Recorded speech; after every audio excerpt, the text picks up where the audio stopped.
Hi friends, welcome back. भैया news ये है कि भारत के ऑर्डर पर यूएन की टीम बांग्लादेश के पास पहुंच गई है और जबरदस्त एक्शन होने वाला है, कुछ ऐसे लग रहा है। तो चलो देखते हैं, वीडियो शुरू करते हैं। वीडियो शुरू करने से पहले अगर आप चैनल पर नए हो और आपने अभी तक सब्सक्राइब नहीं किया तो जल्दी से पहले सब्सक्राइब के बटन और बेल आइकन को क्लिक कर लो ताकि आपको हमारे सारे न्यू वीडियोस के नोटिफिकेशन मिल जाए जैसे हम अपलोड करें। अगर आपको वीडियो पसंद आता है प्लीज लाइक एंड शेयर। चलिए शुरू करते हैं। दोस्तों, बांग्लादेश के अंदर एक बार फिर से हिंसा रुकने का नाम नहीं ले रही। अब चकमा समुदाय के ऊपर लगातार बांग्लादेश के अंदर हमले हो रहे हैं, जिसको लेकर चकमा समुदाय ने प्रधानमंत्री नरेंद्र मोदी को एक लेटर भी लिखा है। इसके साथ ही बांग्लादेश की तरफ से पूर्व प्रधानमंत्री शेख हसीना के प्रत्यार्पण की भी मांग की जा रही है। बांग्लादेश से निकल कर आ रही इन सभी खबरों के बारे में डिटेल में इस वीडियो में बात करेंगे, इसीलिए वीडियो को अंत तक जरूर देखिएगा। दरअसल दोस्तों, आज से कुछ दिनों पहले ही बांग्लादेश की अंतरिम सरकार की तरफ से बांग्लादेश की आर्मी को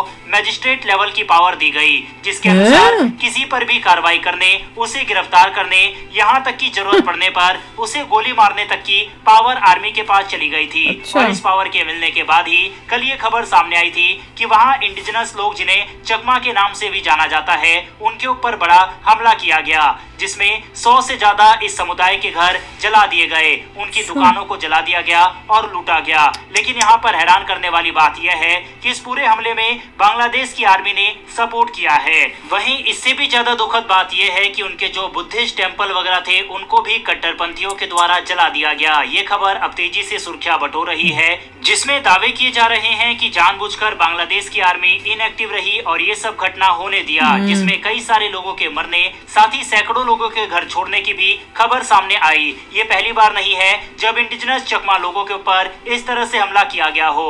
बांग्लादेश के अंदर इससे पहले भी इनके ऊपर कई बड़े हमले किए गए, लेकिन यह अब तक का सबसे बड़ा हमला इन लोगों के ऊपर किया गया। वहीं इस अटैक को देखते हुए चकमा समुदाय के नेताओं की तरफ से भारतीय प्रधानमंत्री नरेंद्र मोदी से एक अपील की गई। शुक्रवार को चकमा समुदाय के नेताओं ने प्रधानमंत्री नरेंद्र मोदी से अनुरोध किया कि वह बांग्लादेश की अंतरिम सरकार के प्रमुख मोहम्मद यूनिस से किसी भी तरह की बातचीत या मुलाकात न करे। इसके साथ ही उन्होंने भारत और बांग्लादेश के बीच कूटनीतिक संबंधों को तब तक कम करने की मांग की जब तक ढाका पहाड़ी जनजातियों और धार्मिक अल्पसंख्यकों की सुरक्षा के लिए ठोस कदम नहीं उठाता।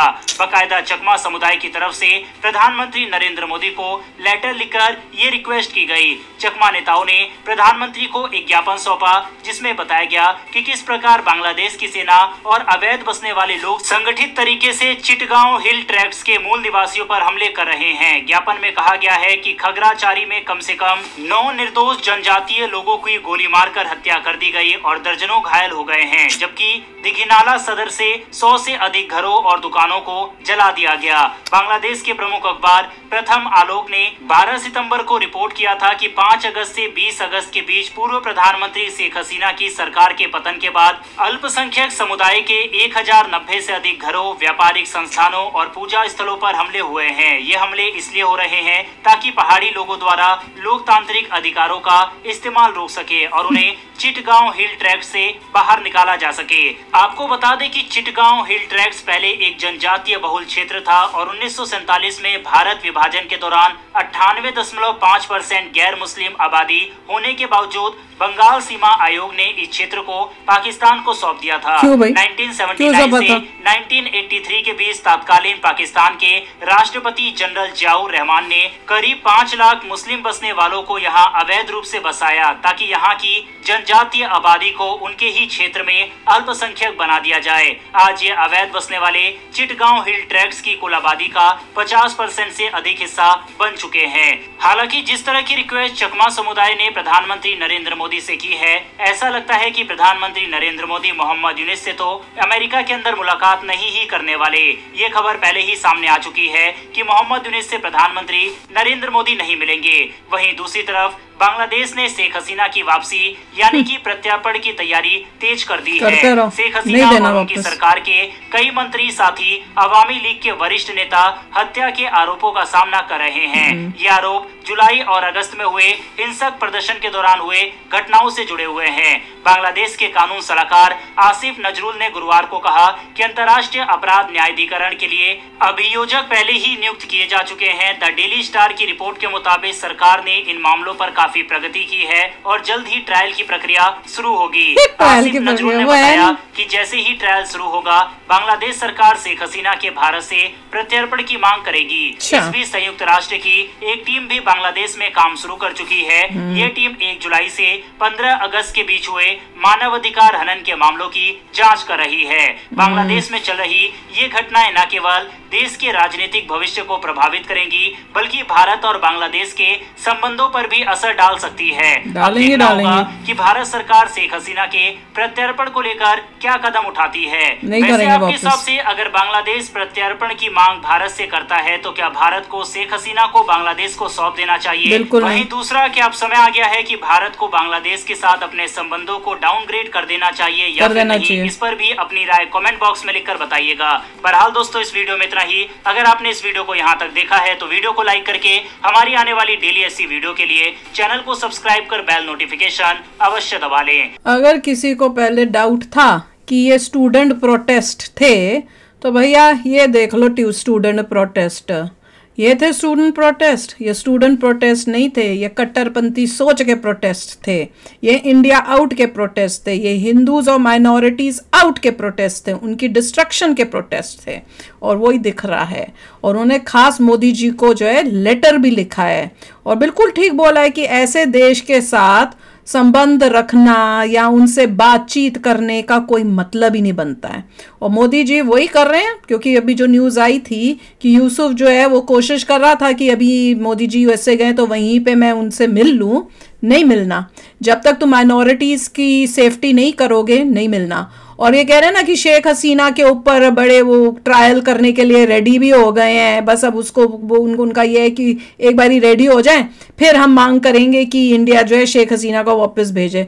अरे तुम्हारे ऊपर ट्रायल्स नहीं करें जो इतने हिंदुओं के ऊपर तुम कर रहे हो। पहले तुम्हारे ऊपर ट्रायल होंगे, फिर हम सोचेंगे शेख हसीना के ऊपर ट्रायल होना है कि नहीं होना। चले हैं बड़े, इनको यही जवाब दो। पहले ये जो अभी हिंदूज के ऊपर इस पे ट्रायल करो और पकड़ो। और ये जो गवर्नमेंट है जो कुछ नहीं कर रही, अगर आर्मी को पूरा कंट्रोल दे दिया है कि वो कुछ भी कर सकती है, गोली भी मार सकती है, तो क्यों नहीं मारे इन लोगों को गोली जो माइनॉरिटीज के ऊपर और इन लोगों के ऊपर अत्याचार करें, उसी टाइम गोली मार के खत्म करते। वहां पे तो तुमसे गोली चलाई नहीं जा रही और चले हैं शेख हसीना इंडिया वापस करे। कभी नहीं करेगा इंडिया। तुम सोचते क्या हो? अगर मैं सोचूं कि अगर कोई और कंट्री हो, मैं यूएसए का एग्जांपल लूंगी, यूएसए के पास इंडिया का कोई ऐसा बंदा हो, हम बोलते हैं कि भैया भेज दो। क्या यूएसए भेजता है? वो पन्नू, कब से वो पन्नू बैठा हुआ है, उसको बोलेंगे अगर यूएसए को कि भेज दो, हमें उस पर ट्रायल करने तो यूएसए भेजेगा? वैसे हम भी नहीं भेजेंगे, कर लो जो करना है, सिंपल। देखिए पॉइंट ये था कि जब उनके जनरल्स ने आके सेक्युलर बांग्लादेश को हटाकर एक इस्लामिक स्टेट कर दिया था, तभी लोगों को पता चलना चाहिए कि फ्यूचर क्या होने वाला। हाँ, वही हो गया। और शेख हसीना उसके बाद आई थी, उसने उसको नहीं किया, नहीं सेक्युलर किया, जबकि उसको करना चाहिए था इमीडिएटली। उसी पॉइंट पे मेरे ख्याल से लोगों को समझ आना चाहिए कि अब तो डाउनफॉल शुरू हो गया और 23% से 8% रह गए हैं। जो 8% है वो क्या सोच रहे हैं वहाँ पे कि कुछ प्रदर्शन करके कुछ चेंज ला पाएंगे? इट इज़ वेरी डिफिकल्ट, क्योंकि उन्होंने डिक्लेयर ही कर दिया कि ये सेक्युलर कंट्री है ही नहीं। बिल्कुल, जब डिक्लेयर ही कर दिया आपने इस्लामिक कंट्री है, then that's all it is. लोगों को अपना प्लान करना है, क्या करना है, हाउ टू सर्वाइव, और यही होगा, बस यही काम चलेगा। और स्पेशली वहाँ पे लोग अगर उनके चाहते हैं कि it has to be Islamic country, then that is what is going to happen. लोग ही चाहते हैं, ये लोग ही तो कर रहे हैं, और क्या कर रहे हैं? लोग ही कर रहे हैं इतने सालों में। जो इनका दिमाग हुआ है, जो जनरेशन धीरे धीरे कम होती जाएगी और कम होती जाएगी, बहुत प्रॉब्लम आएगी। पाकिस्तान की तरह होगा। आई डोंट थिंक कोई अच्छा सोल्यूशन अवेलेबल है एज ऑफ नाउ। जैसे ही कोई कंट्री इस्लामिक अपने आप को डिक्लेयर कर दे और नॉन सेक्युलर बन जाए, समझ लो कि वहां से वहां उस कंट्री को छोड़ के आ जाओ। सोचने की भी जरूरत नहीं है। ये भी मत सोचो कि यार हो सकता है ठीक हो जाए, कोई उम्मीद मत रखो। उसी टाइम वहां से निकल के टट्टा बाय बाय। कोई ऑप्शन बचा नहीं है, जितने भी वीडियो बना लो, जितना कुछ कर लो, दे डोंट केयर, वो अपने तरीके जा रहे हैं।